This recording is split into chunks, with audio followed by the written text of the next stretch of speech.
دغه سخت زړه چې چېرته یو ځل د الله دپاره جړا ونه کړه، چېرته یو ځل د قبر را یاد نه کړو، د قبر اوله شپه دې یاده نه کړه، یوازې یک تنها په دې خاورو کې پروت هغه بدن دی چې تا په ډبل بیډ کې سملو، هغه بدن دی چې تا په نرمو نرمو بسترو سملو، هغه بدن دی چې تا ولا ګرمۍ کې ځان له انتظام کړی، یخنۍ کې ځان له انتظام دی، دا په خاورو باندې پروت دی، د دې خوراک به اوس وي، دا به اوس څه شی خوري، دا به د قبر چینجي اوس خوري، دا به د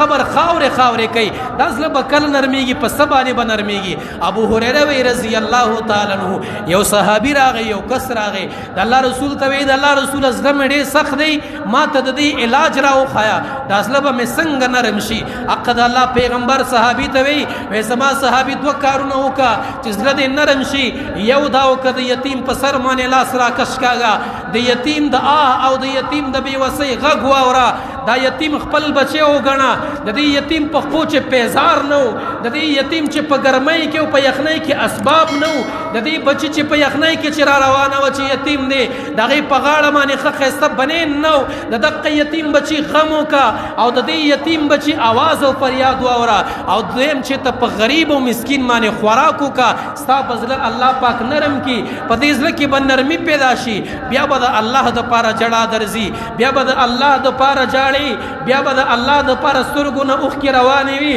بیا به د دنیا معاملات دې ټیک وي، بیا به د قبر معامله دې ټیک وي، او که زړه سخت دی ګوره د دنیا معامله هم خرابه، د آخرت معامله هم خرابه. ابو دردم دقسې وایي یو سړی راغی د الله رسول ته وایي د الله رسوله یو مې زړه ډېر سخت دی، یو د دنیا حاجتونه نه برابرېږي، یو د دنیا مشکلات نه ختمېږي، مشکلات در مشکلات دي، ضرورت د ضرورت دی، چېرته جړا را نغله، چېرته خفه نه شومه، د الله رسوله داسې وظیفه راته وښیه، داسې علاج راته وښیه چې یو مې زړه نرم شي او بل مې د دنیا حاجتونه پوره شي. د الله رسول ورته ویل د یتیم غم وکړه او چېرته په یو مسکین او فقیر باندې خوراک وکړه، د یتیم چې هغه بېوسه بېکسه دی د هغې غم کوه، د مسکین دپاره خوراک انتظام کوه، الله به دې زړه نرم کړي او الله به تا دپاره د دنیا هر یو مشکل ختم کړي، الله به دې زندګي